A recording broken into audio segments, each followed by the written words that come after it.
बिस्मिल्लाहिर्रहमानिर्रहीम। नाज़रीन अस्सलाम वालेकुम। नाज़रीन, बड़ी ख़बर आ रही है इस वक्त, और ख़बर जो है वो पाकिस्तान की सियासी तारीख़ में, पाकिस्तान की सियासत में हलचल मचा देने के लिए काफ़ी नहीं है। ख़ास तौर पर पीटीआई के हवाले से अली अमीन गंडापुर साहब की एक प्रेस कॉन्फ्रेंस हुई है रावलपिंडी में अडयाला जेल के बाहर।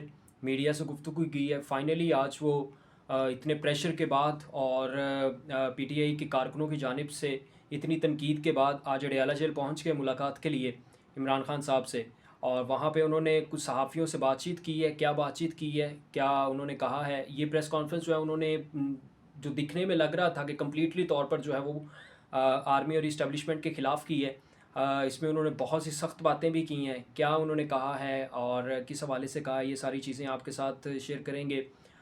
दूसरा, एक 27 सितंबर की तारीख़ आ रही है, पीटीआई की तरफ से एक डेडलाइन दी गई है। 27 सितंबर को क्या होने जा रहा है, अब लेट्स सी, देखते हैं। लेकिन ये एक डेडलाइन आई है कि क्या होने जा रहा है, मैं आपको बताऊंगा कि 27 सितंबर को ये करने क्या जा रहे हैं। इसके अलावा जो पूरे मुल्क के अंदर सैलाबी सूरत हाल है, उससे आपको आगाह करें तो जनाब अलीपुर के अंदर इस वक्त सैलाबी सूरत हाल जो है वो जूं की तूं है। वज़ीर आला पंजाब मरीम नवाज़ साहिबा ने आज दौरा भी किया है अलीपुर का। वहाँ पे मौजूद इंतज़ामात देखे हैं सैलाब मुतासरीन को रिलीफ़ देने के लिए, उनको मदद फ़राहम करने के लिए और हर मुमकिन उनको सहूलत देने के लिए जो है वो ये इक़दामात किए गए हैं। अब सैलाब की सूरत हाल जो है वो जलालपुर पीरवाला में तो काफ़ी तौर पर हौसला अफ़ज़ा है कि पानी जो है वो कम होना शुरू हो गया है। लेकिन कुछ ऐसी बस्तियां जो बहुत दूर हैं, यानी कि कोई 30 से 40 किलोमीटर का जिनका फ़ासला है मेन बंद से या मेन रिलीफ कैंप से, जहाँ पर कश्तियाँ खड़ी हैं या जहाँ पर रिलीफ कैंप लगाया गया है, वो इलाके जो 40 से 50 किलोमीटर दूर हैं, वहाँ तक पहुँचने में मुश्किलात पेश आ रही हैं। तो वहाँ पर अभी भी कुछ दर्जनों फैमिलीज़ जो हैं वो फंसी हुई हैं, अटकी हुई हैं सैलाब में। उनको निकालने के लिए जो है वो ज़ाहिर सी बात है कि 40-50 किलोमीटर दूर सफ़र करना बोट के ऊपर, ये खासा मुश्किल काम है। और अब जो एक बड़ी मुश्किल पेश आ रही है वो ये कि पानी कम हो गया। पानी कम होने की वजह से कश्ती चलाने में जो है वो मुश्किल पेश आ रही है। तो इस वजह से जो है वो अब हो सकता है कि ये चीज़ें मज़ीद जो रेस्क्यू ऑपरेशन है या जो रिलीफ़ का एक काम है उसमें मज़ीद कोई मुश्किल पेश आए। क्योंकि मैंने एक वीडियो देखी, उस वीडियो में भी ये नज़र आ रहा था कि जनाब जो कश्तियाँ वहाँ पे जा रही हैं, उन कश्तियों के इंजन्स के अंदर जो है वो चावल की फसल फंसती जा रही है। ये मैंने 2-3 वीडियोस ऐसी देखी हैं। रेस्क्यू की कश्तियाँ जब जाती हैं वहाँ पे, तो पानी कम होने की वजह से, क्योंकि पानी अब कम हो के तकरीबन कोई 4 से 5 फुट रह गया है। वो 4 से 5 फुट के पानी में जब कश्ती चलती है तो उसमें जो है वो गंदम की फसल फंस जाती है उसके इंजन में, और उसको आगे चलने में मसला पेश आता है। इसके अलावा बाकी ये है कि अलीपुर के अंदर सैलाबी सूरत हाल में इस वक्त जो लोग फंसे हुए हैं उनके हवाले से तो कोई हौसला अफ़ज़ा ख़बर नहीं आ रही, लेकिन पानी के हवाले से ये ख़बर है कि पानी कम होता हुआ नज़र आ रहा है। अली अमीन गंडापुर साहब की हवाले से अगर बात करें तो अली अमीन गंडापुर साहब ने जो है वो रावलपिंडी में अडयाला जेल के बाहर जो है वो ये प्रेस कॉन्फ्रेंस की है, और इस प्रेस कॉन्फ्रेंस में काफ़ी सख्त बातें जो हैं उनकी तरफ से हुई हैं। उन्होंने कहा है कि फ़ौज नहीं लड़ सकती, लेकिन हम लोग 3 दिन तक लड़ते रहे हैं। हमें गोलियों से मतलब भगाया गया। अगर हमारे ऊपर गोलियां ना चलाई जाती तो फिर मैं बताता कि हम लोग क्या कर सकते हैं, और अगर आइंदा हमारे ऊपर किसी ने गोलियां चलाई, हम एहतजाज करने के लिए आए, तो फिर जो है वो आप मतलब अपना हाल देखेंगे कि हम आपके साथ क्या करते हैं।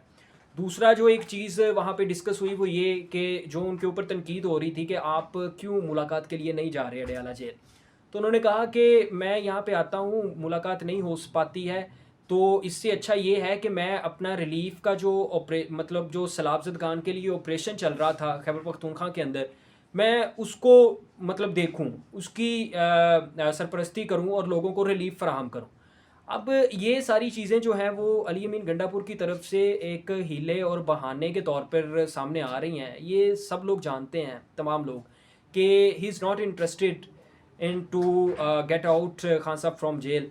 वो कभी भी ये नहीं चाहेंगे। अगर वो ऐसा हो गया या अगर कोई मुलाकात भी हो गई तो उस मुलाकात में भी जनाब ये हो सकता है कि मुलाकात में इनसे इस्तीफ़ा लेने की डिमांड आ जाए खान साहब की तरफ से। वैसे तो खान साहब जो भी रिमार्क्स देते हैं या कमेंट्स करते हैं वो तो हमारे सामने आते ही रहते हैं, लेकिन ये ऑफ़िशियली तौर पर हो सकता है जब इनकी मुलाकात होगी। इस वजह से ये मुलाकात से डर रहे हैं।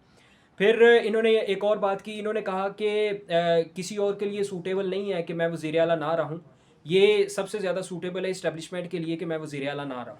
और अगर मैं वज़ीर आला ना रहा, और ये बात भी इस्टेब्लिशमेंट के लिए सूटेबल है कि पीटीआई के अंदर तकसीम हो, क्योंकि अगर पीटीआई इकट्ठी हो गई, पीटीआई के लोग इकट्ठे हो गए, तो उनकी जदोजहद तेज़ हो जाएगी, उनकी जो कोशिशें हैं इमरान खान को बाहर निकालने के लिए वो तेज़ हो जाएंगी और खान साहब बाहर आ जाएंगे। तो इसलिए ये सब कुछ जो है वो इस्टेब्लिशमेंट करवा रही है, यानी उन्होंने ये सारा इल्ज़ाम जो है वो इस्टेब्लिशमेंट के सर पे थोप दिया है कि वो नहीं चाहते कि मैं बतौर वज़ीर आला रहूँ। और उन्होंने ये भी कहने का मतलब इंदिया दिया है, उनकी बातों में ये इशारा महसूस हो रहा था कि जो उनके खिलाफ एक कैंपेन चल रही है सोशल मीडिया के ऊपर, वो कैंपेन भी जो है वो पीटीए के कारकुनों की जानिब से नहीं है, बल्कि असल कैंपेन जो है वो किसी और की जानिब से चल रही है। तो ये एक इंतहाई अफसोसनाक बात जो है वो मालूम होती है कि आपको ओहदा मिला, आपको वजारत आला मिली, आप केपीके के अंदर भी अच्छे तरीके से जो है वो डिलीवर नहीं कर पा रहे, लोग जो हैं वो आपसे मुतमिन नहीं हैं।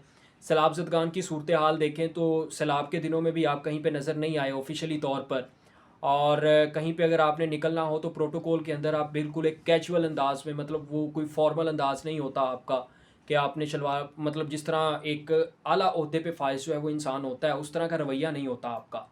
तो ये चीज़ जो है वो आज खुल के सामने आई। इसके बाद पीटीआई का सोशल मीडिया के ऊपर रद्द-ए-अमल जो है वो भी ख़ास तौर पर नेगेटिव ही था अली अमीन गंडापुर को लेके कि ये किसी किस्म का कोई काम नहीं कर रहे हैं, ये सिर्फ ड्रामेबाजी कर रहे हैं, इन्होंने कौम को बस पीछे लगाया हुआ है और पीटीआई को बस इन्होंने यूँ कह लें कि एक गेड़ा दिया हुआ है। ये अपनी बातों के अंदर उनको लेके आए हुए हैं और किसी किस्म का काम करते हुए नज़र नहीं आ रहे। यहीं पे बात करते हुए उन्होंने जनाब 27 सितंबर की तारीख दी। तारीख के अंदर उन्होंने कहा कि हम 27 सितंबर को पेशावर में एक बहुत बड़ा जलसा करने जा रहे हैं, पूरे पाकिस्तान से लोगों को इस जलसे में शरीक होना चाहिए और पूरी दुनिया को दिखाना चाहिए कि हमारे पास कितनी ताकत है। इंतहाई गलत टाइमिंग है जलसे की, इंतहाई गलत फ़ैसला है जलसे का इस वक्त, जिस वक्त आपका तकरीबन कोई आधा पंजाब जो है वो सैलाब में डूबा हुआ है। केपीके तकरीबन को 25% केपीके जो है उसमें सैलाब की वजह से तबाही है, लोग तबाह हुए हैं, बर्बाद हुए, लोगों के पास खाने को कुछ नहीं है, घर रहने को नहीं है, लोगों के पास छत नहीं है लोगों के पास रहने के लिए, और आप लोगों को तरगीब दे रहे हैं कि वो आपके साथ आके जलसे में शरीक हो। बिल्कुल भी सही टाइमिंग नहीं है जलसे की। अभी इस वक्त जलसा, जब जलसे का टाइम था उस वक्त तो आपने कुछ किया नहीं, उस वक्त तो आप बस ये कहते रहे कि हमें इजाज़त नहीं मिल रही, हमें इजाज़त नहीं मिल रही। और पेशावर में या केपीके में जलसा करके क्या मिलेगा? पेशावर या केपीके के जलसे का पीटीआई को रत्ती बराबर भी फ़र्क नहीं पड़ेगा या इसका कोई फ़ायदा नहीं होगा। क्यों? क्योंकि वहाँ पे ऑलरेडी हुकूमत आपकी है, वहाँ पे अगर लोग आपके हैं, वोटर्स आपके हैं, सपोर्टर्स आपके हैं, वहाँ पे अगर आप पावर शो दिखा भी लेंगे तो कुछ नहीं होगा। और पंजाब से लोग कभी भी जलसे में शिरकत के लिए केपीके नहीं जाएंगे, ये तारीख है।